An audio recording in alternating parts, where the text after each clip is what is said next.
글쎄요, 저는 두 개 다 맞다고 봅니다. 윤석열 총장 주변에 있는 분들도 윤석열을 띄우기 위해서 나름대로 보이지 않는 곳에서 역할을 하는 분들이 있습니다. 지금까지 보도는 나오지 않았지만 국회 안에서도 보좌진들 모임이 구성이 되어 있고요. 네. 지금 언론계에서도 중앙 언론인들, 이게 약간 그 시니어급 언론인들이 윤 총장과의 개인적인 교감을 통해서 모임을 갖고 있고 이런 것들이 지금 자발적으로 마구 생겨나고 있는 상황입니다. 그럼 이게 완전히 단절돼 있고 연관이 없느냐? 여기 이 모임 하나하나에는 다 윤석열 이 전 총장과 뭔가 직접적으로 교감을 할 수 있는 사람들이 한두 명씩은 그 안에 들어 있습니다. 자, 그런 측면에서 본다 그러면 그런 플레이가 어떤 유기적으로 좀 이루어지고 있기 때문에 언론의 관심 그리고 윤석열 총장 측의 어떤 홍보에 대한 그런 어떤 욕구가 계속해서 지금 결합돼서 이런 윤석열 현상에 만드는 그런 기저 역할을 해주고 있는 것이 아닌가 생각이 드는데, 자, 이 5.18 메시지가 나오면서 5월 달에 이제 그러면 윤석열 총장이 정치에 전면에 뛰어드는 거 아니냐 이런 얘기가 있었는데, 지금 5월 달은 지금 어려워졌습니다. 현실적으로. 그래서 이제 나오는 게 6월, 7월 등판설이 나오는데, 제가 볼 때는 올 여름이 지나고 가을까지 윤석열 총장은 지금의 현재 스탠스를 유지할 겁니다. 왜냐하면 이 윤석열이라고 하는 것은 기존의 이 현상은 제1당이나 제2당에서 유력한 후보로서 부상한 것이 아니라 기존 정치권, 여의도 정치권이 아니라 탈여의도에서 뭔가 새로운 정치 혁신을 불어넣을 수 있는 그런 에너지가 누구한테 있는가에 이 유권자들의 관심이 쏠렸는데, 그 관심을 온전히 받고 있단 말이죠. 그래서 이 관심을 계속 유지하는 것이 당에 들어와서 정치를 하는 것보다 훨씬 더 리스크가 적다라고 저는 개인적으로 봅니다. 그리고 윤석열 총장은 막판에 본인이 정치를 안 할 수 있다고 선언할 수도 있습니다. 이건 가정입니다만.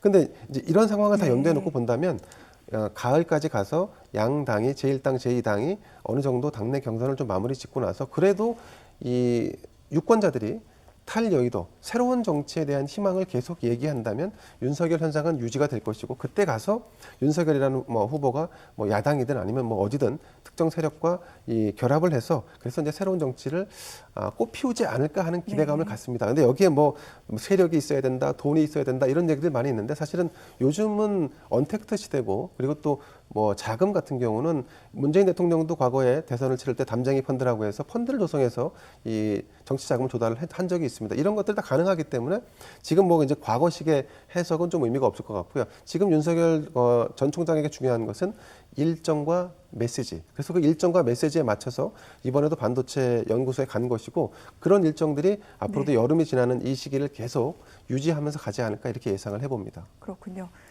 윤석열 전 총장의 경우를 보면은 각 분야에 있어서 지금 전문가들을 만나면서 계속해서 열심히 공부, 그야말로 열공 모드인 것 같습니다. 이렇게 해서 부족했다라고 얘기하고 있는 경제 외교, 노동, 여러 분야에 있어서 지금 내공을 쌓고 있다, 이런 얘기 계속 전해지고 있는 가운데, 방금 말씀하신 대로 여러 자문가 그룹도 움직이고 있는 것 같습니다. 이런 가운데 지금 윤 전 검찰총장을 지지하는 전문가 그룹도 얘기가 나옵니다. 이름이 공정과 상식 회복을 위한 국민연합포럼, 조만간 출범한다, 이런 소식도 들리는데, 여기는 공정과 상식입니다.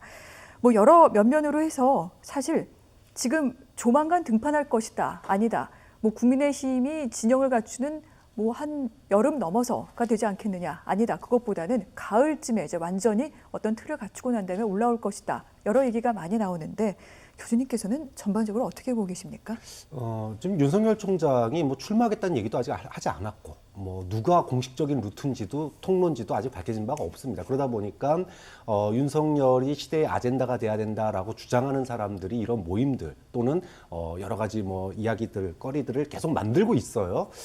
저는 이것들에게 어떤 특별한 의미를 아직은 부여하고 싶지는 않고요. 이제 중요한 건 윤석열 전 총장의 스탠스라고 봐요. 네. 일단 저는 열공 모두 내공을 쌓는 거는 국민에 대한 예의라고 봅니다. 아무리 검찰총장하고 포청천이라도 반도체가 어느 방향으로 가고 있고, 이 우리나라의 산업계가 어디로 가고 있고, 그 방향성에 대해서 최소한 공부를 하고 나와야 된다. 좀 그런 점에서 최소한의 예의를 지키고 있는 거라고 보고요. 이제 중요한 거는 공부가 문제가 아니죠.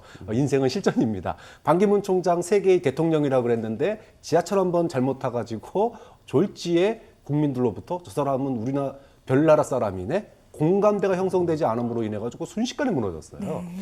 윤석열 전 총장이 나올 때 그러한 공감대가 형성되지 않는다면 저는 아마 출마 선언하고 나서 일주일, 뭐 2주일 요 정도 사이에 만약에 국민과의 눈높이에 맞추는데 실패한다면 과거의 반기문 전 총장과 같이 정말로 낙마하는 그런 사례가 또 안 오리란 보장은 없다고 봅니다. 좀 그런 점에서 지금 뭐 여러 가지 조직들도 중요하지만 어떤 마음으로 또 무엇을 가지고 할 건지 그리고 국민들에게 공감대를 얼마나 형성할 수 있을지 이런 것들에 대한 준비를 하는 기간이고 저는 올 가을까지 저도 비슷하게 봅니다.